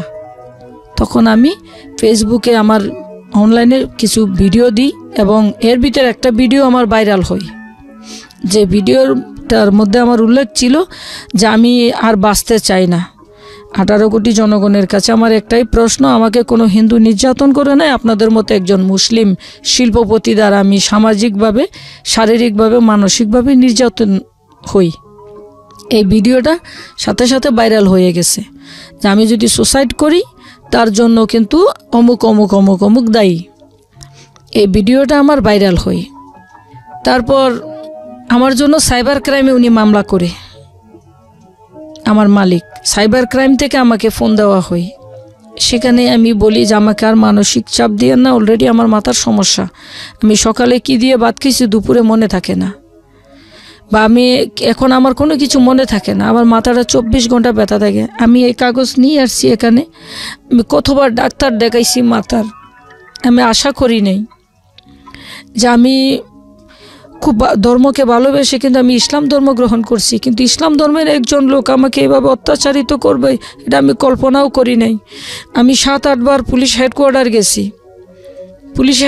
গেছি, আমি দুদক কার্যালয়ে গেছি, তারপরে যে আমি বহুত মিডিয়ার হেড অফিসে গেছি, কিন্তু শিল্পপতি তো তার জন্য কোনো করে না, মানে কেউ অগ্রসর হয় না।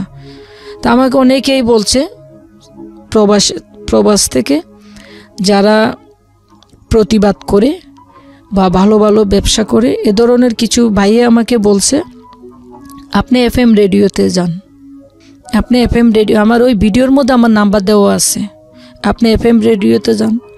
সবাই যদি আপনাকে সুরে ফালাইয়া দেয়, FM রেডিওতে কেউ আপনাকে ফালাবে না, আপনি FM রেডিওতে যান। তখন আমি ওনাকে বলি এখানে আমি শুনি জীবনের গল্পটা আমি শুনি, কিন্তু ওখানে কিভাবে যাওয়া লাগে এগুলো তো আমি জানি না। তো আমাকে 100 মতো শুধু কমেন্ট করছে আমার আগের আইডির মধ্যে, আপনার কথা বলছে, আর বলছে ওনারা ওখানে আমাকে কমেন্টে লিখছে যে 1,26,00,000 প্রবাসীর অনুরোধ আপনি FM রেডিওতে যান, এই কথাগুলো ওখানে জানাবেন, যা আমাদের অনুরোধে আপনি আজকে ওনাদের কারণে কিন্তু আমি এ পর্যন্ত আসছি। আর আপনি এখানে জানালে কি হবে, আপনার কি মনে হয়েছে? এখন আমার মনে হচ্ছে কি, আসলে আমার এখন যে বর্তমান পরিস্থিতিটা, আপনি থানা পুলিশ করার পর ওটা কি হয়েছে? মামলাও করছি, কোর্টচত্বরও মার খেয়েছি আমি, তার জন্য 4 ঘন্টা হাকিমে তাদেরকে আটকেও রাখছে। আপনি মনে হয় খেয়াল করতেছেন আমার কথা কিন্তু মাঝে মধ্যে এলোমেলো হয়ে যায়, এটা আমার একটা মানসিক চাপ হয়ে গেছে। আমি মাথার ডাক্তার দেখেছি 2-3 বার, আমি আপনার এই চেয়ারে বসা, কিন্তু আমার পিছনে পুরা ব্যথা। আমি 10-15 দিন আগে স্ট্রোক করছিলাম। মানে আপনি টাকাটা তুলতে পারেননি শেষ পর্যন্ত?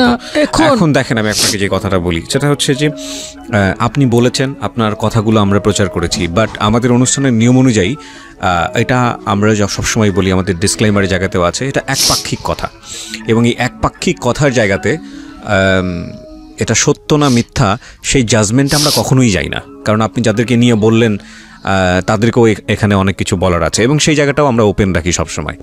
আমরা বরং এটাকে, যদি আপনার গল্পটা যিনি বিশ্বাস করবেন সেই জায়গাটা থেকে বলতে পারি, যদি কেউ ধরেন শুধু কে দোষী কে নির্দোষ সেই জায়গাটার বাইরে গিয়ে, এটা একটা নির্মমতার গল্প, এটা একজন মানুষের ফাইট করার গল্প, সেই জায়গাটা থেকে যদি কেউ শুনতে চায় তাহলে এই গল্পে অনেক কিছুই শেখার মতো আছে। আর যেহেতু আপনি মহামান্য আদালতের শরণাপন্ন হয়েছেন, এটা একটা মামলাধীন ঘটনা, মামলা হয়েছে, মামলা চলছে, আপনি নিজেও ফেসবুকে এসে এই ধরনের কথা বলেছেন, কি হয়েছে না হয়েছে। কতদিন আগে করেছেন এটা? ভিডিওটা দিছি 3 মাস হয়, আর মামলা করছি প্রায় 6-7 মাস হয়, এখানে ডেট লেখা আছে। আচ্ছা, তো তার মানে আপনার মামলাটা এখনো ম্যাচিউর হয়নি, আপনার মামলা হয়তো তদন্ত চলছে, কি হয় না হয় সেটা আপনি পরবর্তীতে জানতে পারবেন। তো আমরা আইন এবং মহামান্য আদালতের উপর শ্রদ্ধা রেখে আমাদের অনুষ্ঠানে এই ধরনের কেস আসলে আমরা সবসময় এই কথাটাই বলি, আদালত যে সিদ্ধান্ত দেবেন যখন দেবেন সেটাই আসলে চূড়ান্ত রায়, এটার বাইরে তো আর কিছু বলার থাকে না।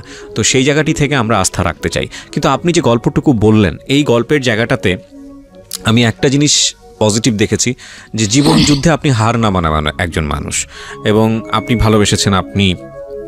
ভালোবেসেছেন আপনার ধর্মকে, আপনি ভালোবেসেছেন আপনি যেভাবে চলতে পছন্দ করেন, কাউকে হিট না করে, নৈতিকতা বিসর্জন না দিয়ে নিজের মতো করে। কিন্তু চলতে ফিরতে গিয়ে আপনি বড় রকমের একটা বাধার শিকার হয়েছেন, সেটা হলো যে পরিশ্রম করেছেন, সেখানে আপনার ন্যায্য মজুরি পাওয়ার কথা, এই অর্থগুলো আপনার পাওয়ার কথা, আপনি সেটা পাননি। যে কোনো রাস্তাতে গিয়ে আপনি সেটা আপনার হাতের কাছে এখনো আসেনি। কিভাবে চলে এখন আপনার দিন? আমি কালকে রুম চেঞ্জ করছি। সত্য কথা কি জানেন, আমি আপনার এখানে আসছি, আমি রান্না করি নাই, আমি খুব কষ্টে আছি, আর কে চালাইতে পারতেছি না। আমার এটা আপনার অনুষ্ঠানটা অনেক ভালো ভালো লোকে দেখে। এখন আমার পরিস্থিতি খুব ভয়াবহ, যা আমি এখন হাজার চেষ্টা করেও পারতেছি না, আর মামলাও চালাইতে উদ্দেশ্যে পাড়ি জমাতে পারেন। আজকে আপনার দুটো ছেলে মেয়ে আছে, আপনি কষ্ট করলে কেউ না কেউ আপনার পাশে দাঁড়ানোর আছে, আপনার হাজবেন্ড বেঁচে আছে, সব কিছুর পরে মাত্র 6 লাখের জন্য আপনি কেন ভেঙে পড়েছেন? আমি বলছি না যে এটা ইনজাস্টিস হচ্ছে না জাস্টিস হচ্ছে, আমি আপনার জীবন কেন্দ্রিক কিছু কথা বলছি। যে এই 6 লাখ যদি আপনি নাই পান, আইন আদালত যদি এটা 10 বছর সময় নেয় এটা রায় দিতে, তখন হয়তো 6 লাখ টাকার কোনো মূল্যই থাকবে না আপনার কাছে। যদি এরকম হয় তার মানে কি আপনার জীবনটা থেমে যাবে? এখন আমি পারতেছি না, কারণ এখন আমাকে যেমন ধরেন, এখনকার প্রশ্ন না, আপনি আমার প্রশ্নটা বোঝার চেষ্টা করেন। এটা আপনার জন্য উপকার হবে। 6 লাখ টাকার জন্য কেন আমি ভেঙে পড়ছি? এক্স্যাক্টলি, আপনি এতটা ভেঙে কেন পড়ছেন যে 6 লাখ টাকা না পেলে আপনার জীবনটাই শেষ হয়ে যাবে? আপনার কথা বা আপনার কান্নাকাটি সবকিছু দেখে আমার কাছে মনে হচ্ছে এরকম যে এটা না পেলে আপনার জীবনটাই শেষ হয়ে যাবে। আপনি তো আপনার অতীতকে ভুলে গেছেন, আমার যেটা মনে হচ্ছে কথা শুনে, যে আপনি কি পরিমাণ সাহস শক্তি নিয়ে আপনি ক্লাস 9-এ পুরো পরিবার সবকিছু ছেড়ে ছুড়ে দিয়ে আপনি একটা অজানা উদ্দেশ্যে পাড়ি জমিয়েছিলেন। সেই মানুষটা আপনি আজকে সংসার পেয়েছেন, বাচ্চা কাচ্চা পেয়েছেন, আপনার তো না খেয়ে থাকার মতো অবস্থা না, আপনার হাজবেন্ড আছে, হ্যাঁ আপনি তো এমন তো না যে আপনারা একেবারে পঙ্গু হয়ে গেছেন, 2 হাত আছে, 2 পা আছে, তো পুঁজি করার মতো তো অবশ্য রাস্তা আছে। তো তাহলে আপনি যে কাজ শিখেছেন, আপনি যে বিদ্যা শিখেছেন, সেটা তো আপনার কাছ থেকে কেউ ছিনিয়ে নেয়নি। আর আপনি যদি ধর্মীয় রীতিনীতি অনুশাসনের কথাই বলেন, তাহলে তো এটা আল্লাহই বলে দিয়েছে যে বিপদে ধৈর্য ধরতে হয়। এবং একই সাথে এটাও তো ঠিক যে হোঁচট খেয়ে কোনো জীবনটাই সহজ না। আপনার জীবনে 6 লাখ টাকার সমস্যা আছে, আরেকজনের জীবনে হয়তো 1 কোটি টাকার সমস্যা আছে, আরেকজনের জীবনে হয়তো 10 টাকার সমস্যা আছে, এবং সেটাই অনেক বড় সমস্যা। তো সমস্যা মুক্ত কোনো জীবন না। কিন্তু আমি যে জিনিসটা মিস করছি আপনার মধ্যে, যে ক্লাস 9-এ থাকা অবস্থায় আপনি যে পরিমাণ সাহস নিয়ে সামনের দিকে আগালেন, ওই জিনিসটার মিসিং কেন? আপনার তো সেই অর্থে তেমন কোনো বয়সও হয় নাই। এখন আমি এই টাকার জন্য ভেঙে পড়ছি কেন? আমার প্রতি মাসে আমার সুদের টাকাটা দেওয়া লাগে, তারা আমাকে মাপ দেয় না। তারপরে যে আমার শ্রমিকগুলা প্রতি মাসে আমার বাসায় আসে, 15 দিন পরেও আসে। আজকে 5 জন আইলো, পরে সপ্তাহে 5 জন আইলো। তারপরে যে আমি এই ফ্যাক্টরিতে কন্ট্রাক্টারি করে এই দেনাগুলাই করছিলাম।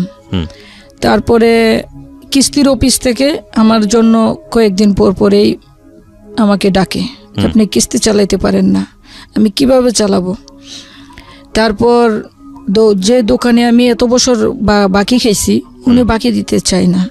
একটা মানুষ যদি আমি এই 6 লাখ টাকা না পাইলে এই টাকাগুলো যদি পাই, হয়তো বা আমার শ্রমিকগুলোর আমি আগে বিদায় করতে পারবো, বা আমার এই সুদের টাকা বা আমার যে মেশিন বোর্ড বাজার আমি যেতে পারি না। আমার এই দেনাগুলো দিয়ে আর যাই কিছু থাকবে তখন আমি আশা করতে পারি এবার আমি আর একটা দোকান দিতে পারবো। উনি তো আমাকে এমনভাবেই বিপদে ফলাইছে যে আমারে দিয়ে তো উনি আগে এলাকাতেই আমি দেনা করে ফেলছি। এখন আমি যেদিকে যাই আমার শুধু ভয় লাগে যে কোনো দেনাদারের সামনে আমি পড়ি কিনা। আর সবচেয়ে বড় কথা, উনি আমার গায়ে হাত দিছে, যে কেন আমি এটার বিচারটা আমি কেন এই আদালত যে 10 বছর 12 বছর পর্যন্ত। আমি দেখেন, আপনাকে আমি আসলে মূল জায়গাটাই ফিরিয়ে নিয়ে আসতে চাই। আপনি অনেক কষ্টে আছেন, আমি সবকিছু বুঝতে পারছি, কিন্তু এই কষ্টটাই জীবন না। আপনি যদি বিশ্বাস হারিয়ে ফেলেন যে আপনার জীবন আর ভালোর কোনো রাস্তা নাই, তাহলে আমি বলবো যে 6 লাখ টাকা না, আপনার কাছ থেকে সবচেয়ে বড় সম্পদ সেটা হলো আপনার মনের সাহস। সেটা চুরি করে নিয়ে গেছে এরা, বা ডাকাতি করে নিয়ে গেছে এরা। আপনি যদি বিশ্বাস করেন যে আপনি ঘুরে দাঁড়াতে পারবেন, এবং যে ঘটনা আপনার জীবন অতীতে ঘটেছে অলরেডি, তাহলে সৃষ্টিকর্তা আপনার পাশে দাঁড়াবে। আমি সেই জায়গাটায় নক করতে চাই। আপনি একজন মা, আপনার সন্তান আছে। কটা সন্তান? আমার 2 বাচ্চা। 2 বাচ্চা আছে। আপনি ফেসবুকে লাইভ করেছেন। ফেসবুক লাইভ নিয়ে আমার একটু কথা আছে। কথাটা হচ্ছে এই যে আমরা এই ফেসবুকটাকে, আমার কাছে মনে হয় পৃথিবীর অন্যতম জঘন্যতম একটা জায়গা হচ্ছে এই ফেসবুক এখন। হ্যাঁ, এবং যে কোনো অনেক উপকারিতা আছে, আমি অবশ্যই এটা স্বীকার করি, অনেক উপকারিতা আছে। বাংলাদেশের অনেক কিছু দৃষ্টান্তমূলক ঘটনা এই ফেসবুকের মাধ্যমে ঘটেছে। কিন্তু এই ফেসবুকটাকে আমরা আইন আদালতের জায়গা মনে করছি, এই ফেসবুকটাকে আমরা পুলিশি ব্যবস্থা মনে করছি, এই ফেসবুকটাকে আমরা ব্যক্তিগত ব্যাপারগুলো শেয়ার করার জায়গা মনে করছি। এমনকি বন্ধুর সাথে রাগারাগি হয়েছে, এসে স্ট্যাটাস দিচ্ছি। কেউ আমাকে বকা দিয়েছে, এসে স্ট্যাটাস দিচ্ছি। সিওনজলের সাথে কথাবার্তা কাটাকাটি হয়েছে, সেটা নিয়ে স্ট্যাটাস দিচ্ছি। মানে আমাদের ব্যক্তিগত জীবন বলতে কোনো কিছু নাই। এবং অদ্ভুত হলেও এই জিনিসটা সত্য, সাধারণ মানুষের মধ্যে একটা পারসেপশন গ্রো করেছে যে যেই কিছু হোক না কেন সঙ্গে সঙ্গে ফেসবুক লাইভে যেতে হবে, যেটাই কিছু হোক না কেন একটা ভিডিও করে ফেসবুকে ছেড়ে দিতে হবে। সেটা একটা পুলিশের শাস্তি হোক, কিংবা কেউ একটা অন্যায় করছে, হ্যাঁ, সেগুলোর কারণে যে অ্যাকশন হচ্ছে এটা সত্য। কিন্তু যে কোনো কিছুই, এবং আমি সেদিন হঠাৎ করে একটা একটা আমার পার্সোনাল আইডি থেকে আমি এটা নিয়ে কথাও বলেছি। হঠাৎ করে সেদিন আমি দেখছিলাম যে কোনো একজন উঠতি মডেল তিনি স্ট্যাটাস দিয়ে সুইসাইড করতে যাচ্ছেন, যার কিছুক্ষণের মধ্যে আমি সুইসাইড করতে যাচ্ছি। মানে বাঁচতে হলে ফেসবুক, মরতে হলেও ফেসবুক, পেট খারাপ হলেও ফেসবুক, পেট ভালো থাকলেও ফেসবুক। মানে আমরা কি পরিমাণ মানে চিন্তা কম করা একটা জাতি, যে কোনো কিছু হলেই এই ফেসবুকে এসে সেটার বয়ান ছাড়তে হবে। এখন আমি আপনাকে কেন এই কথাটা বলছি, দেখেন আপনি ক্লাস 9 পর্যন্ত পড়াশোনা করেছেন, বা আপনার যে সামাজিকতা সব জায়গাটায় যে কোনো জায়গাতেই হোক না কেন, আপনার এক পর্যায়ে মনে হয়েছে যে ফেসবুকে এসে যদি আমি ভিডিওটা ছেড়ে দেই তাহলে আমি ন্যায় বিচার পাবো। আমি কি কথাটা সত্য বলেছি না মিথ্যা বলেছি বলেন?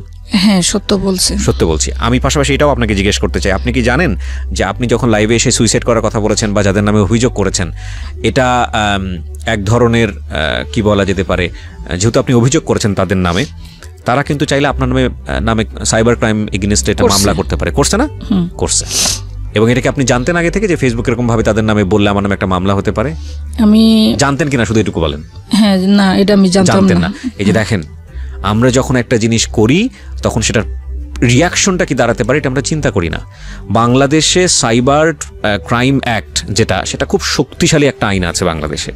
এবং আপনি যদি কোনো মানুষের নামে, এমনকি ছবিতেও যদি উল্টাপাল্টা কোনো কিছু করেন, একটা মানুষের ছবি নিয়ে গলা কেটে হাঁসের ছবি বসিয়ে দিয়েছেন, মুরগির ছবি বসিয়ে দিয়েছেন, বা অন্য কিছু করেছেন, এমন একটা মানুষকে নিয়ে আপনি ট্রল করেছেন ওখানে, এইটা নিয়েও সে ব্যবস্থা নিতে পারবে। এবং বাংলাদেশে এরকম ঘটনা ঘটছে। আপনারা সাইবার ট্রাইব্যুনালে যদি যান তাহলে দেখতে পারবেন ওখানে যে ধরনের মামলাগুলো হয়, তাহলে আপনাদের আইডিয়া থাকবে।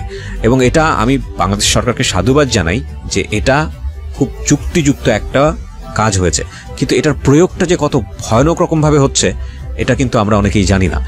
সুতরাং মানে যে কোনো কিছু হইলেই ফেসবুকে চলে আসা, কোনো এভিডেন্স ছাড়া, কোনো প্রমাণ ছাড়া ইচ্ছা মতো একজনকে পচানো, ইচ্ছা মতো একজনকে নিয়ে কথা বলা, এই ভদ্রমহিলা যে কাজটি করেছেন সেটা হয়তো বা তার জায়গা থেকে সঠিকই ছিল, উনি হয়তো লজিকই আছে, কিন্তু আইন তো অন্য ভাষা বোঝে। আইনের কথা হচ্ছে তুমি যখন কাউকে নিয়ে কোনো কমপ্লেইন করবা, কাউকে নিয়ে যখন তুমি কোনো কিছু বলবা যেটা তার সম্মানে গিয়ে আঘাত লাগে বা যেটা তাকে হিট করে, সেই জিনিসের যদি প্রপার ডকুমেন্ট তুমি পাবলিকলি ওপেন না করে তাকে তুমি শো করো, তাহলে কিন্তু সে তোমার নামে অ্যাকশন নিতে পারবে। এবং যেটা ওনার এগেইনস্টে হয়েছে, এখন উনি একটা মামলা করেছেন, ওনাও একটা মামলা করেছেন, মামলায় লড়ালড়ি হবে এবং এটা সামনের দিকে কোথায় যাবে আমরা সহজেই অনুমান করতে পারি। তো এই জিনিসগুলো একটু জানতে হয়, না জেনে ফেসবুকটাকে যাচ্ছে তাই মতো ইউজ করাটা ঠিক না। আরেকটা বিষয় দেখেন, ইদানিং একটা জিনিস লক্ষ্য করবেন, সরি টু সে, এবং এটার জন্য হয়তো বা সরকার খুব শীঘ্রই স্টেপ নিবে, কারণ আমি জানি যে এগুলো নিয়ে সরকার খুব সচেতন। সেটা হলো যে কোনো একজন সেলিব্রিটি বা কেউ একজন কোনো পোস্ট দেখ বা কোনো ছবি দেখ, সে যদি ভুল করে বা অন্যায় করে, বা করতেই পারে একটা মানুষ, তাই না? কিংবা ধরেন সে হয়তো টুকটাক যে জিনিসটার পারপাসটা করতে চেয়েছিল সেটা হয়নি, বা অন্য কোনো একটা কিছু হয়ে গেছে। বাংলাদেশের সমস্ত সেলিব্রিটিকে নিয়ে আমি বলছি, গিয়ে দেখেন তাদের স্ট্যাটাসে বাংলাদেশের সবচেয়ে বড় সেলিব্রিটি কারা, পাবলিক রিলেটেড সেলিব্রিটি কারা, ক্রিকেটাররা, এদের কোনো শত্রু নাই, রাইট? ইভেন কি এদের স্ট্যাটাস পর্যন্ত, এদের ছবিতে পর্যন্ত আজে বাজে কমেন্টস করে। আরে ভাই, আপনি যখন একটা মানুষকে গালি দেন, আপনি যখন একটা মানুষকে বকা দেন, এটাতে কি হয় জানেন? আপনার ফ্যামিলির পরিচয় উঠে আসে। কেউ ধোয়া তুলসীর পাতা না, কেউ ভালো মানে একদম পরিপূর্ণ ভালো মানুষ না। তাহলে আমি যখন একটা মানুষকে আঙ্গুল তুলছি, আমি যখন একটা মানুষকে গালিগালাজ করছি, তখন কি হচ্ছে? আমার ফ্যামিলি ব্যাকগ্রাউন্ড এখানে উঠে আসছে। আমি কোন পরিবারে বড় হয়েছি, আমার বাবা আমাকে কি শিখেছে, আমার মা আমাকে কি শিখেছে। অদ্ভুত বিষয় হচ্ছে ফেসবুকটাকে আমাদের দেশের, আমার কেন জানি মনে হয়, এটা আমার ব্যক্তিগত পারসেপশন, 90% মানুষই এখনো সিরিয়াসলি নেয়নি। এবং উনি মনে করছে গালি একটা দিয়ে গেলাম, দিয়ে ভুলে গেছে, জানেন? মানে দিয়েছে আধা ঘন্টা আগে একটা স্ট্যাটাসে গিয়ে একজনকে গালি দিয়ে এসছে, আজে বাজে কথা বলে এসছে, ভুলে গেছে সে আধা ঘন্টা। সে মনে করে যে পাইলাম ছবির মতো। এবং ফেসবুকের যে হোম মানে ওয়ার্ল্ডটা, যেটাকে আমরা বলি, এটা নদীর বাণীর মতো। এটা একটা কন্টেন্ট, কিন্তু ইউটিউবের মতো না, এটা নদীর কন্টেন্টের মতো। বা নদীর পানি যেরকম দুইবার বয় না, একবার স্রোতে ভেসে যায়, এটা যেতেই থাকে যেতেই থাকে যেতেই থাকে। আপনি ওয়ালে খুঁজতেছেন 100টা কন্টেন্ট, থাম থাম থাম থাম করে দেখলেন যে হারাই গেল, 5 দিন পর এটা নাই। কিন্তু আপনি যে কমেন্টসটা করেছেন একজনকে, আপনি যে গালিটা দিয়েছেন, সে তো ঠিকই মনে রেখেছে, বা সে তো ঠিকই ওই জিনিসটা মাথায় রেখেছে। শত্রু বাড়াচ্ছেন। এমনকি ফেসবুকে যখন আমরা ইমো ইউজ করি, প্রত্যেকটা স্ট্যাটাসে আমরা যখন লাইক বা হাহা হিহি আনলাইক, এই যে সাইনগুলো আমাদেরকে দিয়েছে ফেসবুক, এগুলো ইউজ করার ক্ষেত্রেও অনেক সময় সাবধান থাকাটা খুবই জরুরি, খুবই জরুরি। ফেসবুক এমন একটা জায়গা যেটা একটা মানুষকে রিড করার জন্য খুব ইজি। আপনি জাস্ট খালি তার প্রোফাইলে যান, তার স্ট্যাটাসগুলো দেখেন, তার ছবি শেয়ারিংগুলো দেখেন, আপনি বুঝতে পারবেন যে তার ডিপ মেন্টালিটি কি। তো আপনি একটা ধরেন আপনার ভেতরের যে জিনিসটা আপনি 10 জন মানুষকে জানতে দিতে চান না, অথচ লাইক কমেন্টস আর শেয়ারের কারণে আপনি সেই জিনিসটাকে লাখ লাখ মানুষের কাছে তুলে দিচ্ছেন। একটু চিন্তা করার প্রয়োজন না? অ্যান্ড আনফর্চুনেটলি আমরা কেউই এই ধরনের চিন্তা করে কাজ করি না, এবং যে কারণেই এই সালমান